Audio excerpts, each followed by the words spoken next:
Bhim army chief Chandrashekhar Azad Gorakhpur से विधानसभा चुनाव लड़ रहे हैं। आने वाले चुनाव को लेकर चंद्रशेखर आजाद ने रविवार को प्रेस कॉन्फ्रेंस आयोजित की।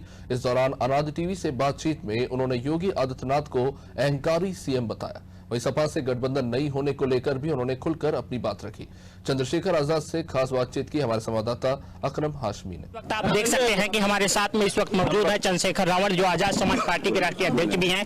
सबसे पहला हमारा सवाल इनसे यही है इस वक्त कि आप गोरखपुर से चुनाव मैदान में आ चुके हैं। गोरखपुर आदित्य योगीनाथ यानी वर्तमान सीएम के खिलाफ आप चुनाव की मंशा बना चुके हैं। आखिर सीएम ही आपकी नजर में क्यों आए?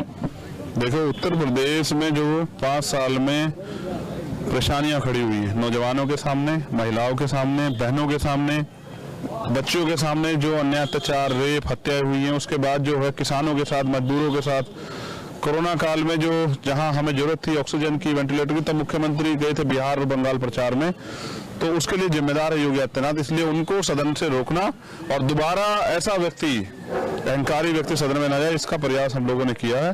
5 साल उन्होंने जनता को बर्बाद किया है। अब जनता चाहती है कि उनको सदन से रोका जाए। इसके प्रस्ताव के साथ मैं वहां जा रहा हूं कि जनता मुझे वोट देगी। पिछली सरकार जो थी अखिलेश यादव की, उस सरकार में क्या ये परेशानी नहीं थी? ये परेशानी नहीं भी नहीं थी, तभी तो जनता ने उनको बदल दिया। तो फिर आप अब नजर आए उनके साथ में भी? मैं बिल्कुल आया उनके साथ में, क्योंकि मैं चाहता जो जनता बदल दिया, लेकिन आप नजर में आए हैं। मैं क्या कह रहा हूँ, जो उनसे गलतियां हुई थी उनको सुधारा जा सके, नहीं वो प्रयास सफल नहीं हो पाया। मतलब अखिलेश जी नहीं सुधरे जिस लाइन पर आप चाहते थे? आपका मैं क्या कह रहा हूँ, मैं ये चाहता हूँ कि जिसको मौका मिला और उसने गलत किया, तब उसको जनता ने बदल दिया। अब जनता विकल्प चाहती, तभी तो चंद्रशेखर आजाद खड़े हैं। अब जनता हमें वोट करें, भला लोगों को छोड़ दें। हमने 5 साल मेहनत की है। हम ऐसा नहीं कि अब चुनाव में आए हैं, 5 साल तो विपक्ष हम थे। अब वो चुनाव लड़ने जो लोग आए हैं, वो चुनाव के बाद फिर चले जाएंगे, फिर जनता कहाँ जाएगी? लेकिन गठबंधन का भी तो आपका मामला आपका अखिलेश जी के साथ में आया। गठबंधन अपने कॉमन मिनिमम प्रोग्राम पे होता है, गठबंधन अपनी हिस्सेदारी पे होता है। वो दोनों चीजों पे बात नहीं बनी, तभी तो हम लोग जो है आज गठबंधन में नहीं है। ये जो 15-85 की आप बात करते हैं, तो इसमें 15% वालों को आप कितना देंगे मौका? मौका उनसे हमने छीना कहाँ है? उनके पास तो पूरा मौका है। 85% लोगों को मौका नहीं दिया गया, उनके रास्ते रोके गए। उनको मौका देने की बारी अब खड़ी हो गई है। कैसे रोका गया 85% वालों को मौका? व्यवस्था बना के।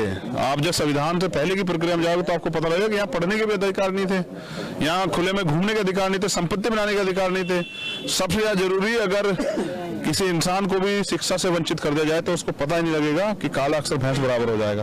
तो जब इतिहास पढ़ेंगे, ये लंबी लड़ाई है, मैं आपको आराम से बिठा के समझाऊंगा, कभी आना आप क्लास लेने। और दूसरे आखिरी सवाल हमारा ये है कि आप जैसे बताए कि अखिलेश सीएम योगी एक अहंकारी, इस तरीके से हम उनके खिलाफ जा रहे हैं चुनाव लड़ने, और तो आपने ये भी कहा कि उनके विचार को जनता ने बदल दिया, अखिलेश यादव को इसीलिए हटा दिया। तो क्या अखिलेश यादव के खिलाफ मंशा है उसी तरीके से चुनाव लड़ने का जैसे योगी के खिलाफ है? तो क्या अभी तो हम लोग, हमारी पार्टी ने जो तय किया, अब आप प्रस्ताव बना के दो कि आप चाहते हैं मैं वहां भी लड़ूं, तो मैं उस प्रस्ताव को लेकर जाऊंगा कमेटी के पास कि उनको दे दूं। हमारे यहाँ फैसले लोकतांत्रिक तरीके से होते हैं। जो फैसला दिया जाएगा उसका स्वागत होगा। फैसला पार्टी ने मुझे दिया कि आप जाके लड़ो, तो मैं वहां चला गया। अब और कोई फैसला आएगा, मैं उसका स्वागत करूंगा। आप देख सकते हैं कि हमारे साथ में चंद्रशेखर रावण भीम आर्मी के चीफ मौजूद थे। लगातार इस तरह की अपडेट के लिए बने रहिए आप हमारे साथ। कैमरामैन पवन के साथ अकरम हाशमी।